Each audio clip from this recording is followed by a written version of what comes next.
यह कहानी अमेरिका के न्यू जर्सी राज्य के लिंटन हाउस की है, जो 1940 के दशक में एक अमीर परिवार का बंगला था। इस घर में रहने वाले लोगों को तहखाने में किसी अनजानी शक्ति का एहसास होता था, लेकिन किसी ने कभी सीरियसली नहीं लिया जब तक कि 1952 में एक भयानक हादसा नहीं हुआ। 1952 में हेनरी विल्सन नामक एक शख्स ने अपनी पत्नी और 2 बच्चों के साथ लिंटन हाउस खरीदा। शुरुआत में सब सामान्य था, लेकिन कुछ ही हफ्तों में अजीब घटनाएं शुरू हो गईं। हर रात बेसमेंट से किसी महिला के रोने की आवाज आती थी।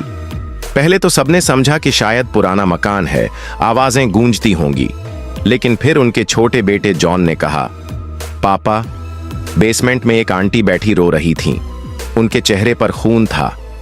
हेनरी को लगा बच्चा सपना देख रहा होगा, लेकिन जब उन्होंने खुद बेसमेंट में जाकर देखा तो वहां की दीवार पर किसी ने खून से लिखा हुआ मुझे मदद करो देखा। पुलिस को बुलाया गया, लेकिन किसी इंसानी मौजूदगी के कोई सबूत नहीं मिले। हेनरी ने स्थानीय आर्काइव्स में जाकर इस घर का इतिहास खंगालना शुरू किया। पता चला कि 1925 में इस घर में एक नौकरानी मारिया डेविडसन काम करती थी।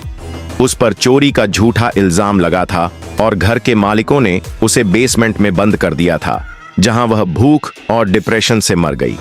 तब से वह आत्मा वहीं भटक रही थी।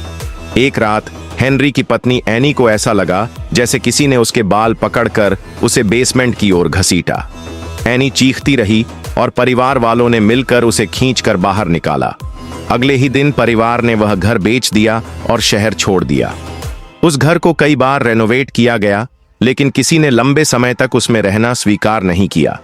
स्थानीय लोग कहते हैं कि अगर आप रात के 3 बजे बेसमेंट की ओर देखें तो एक खून से सनी औरत दीवार से मुझे बचाओ कहते हुए दिखती है।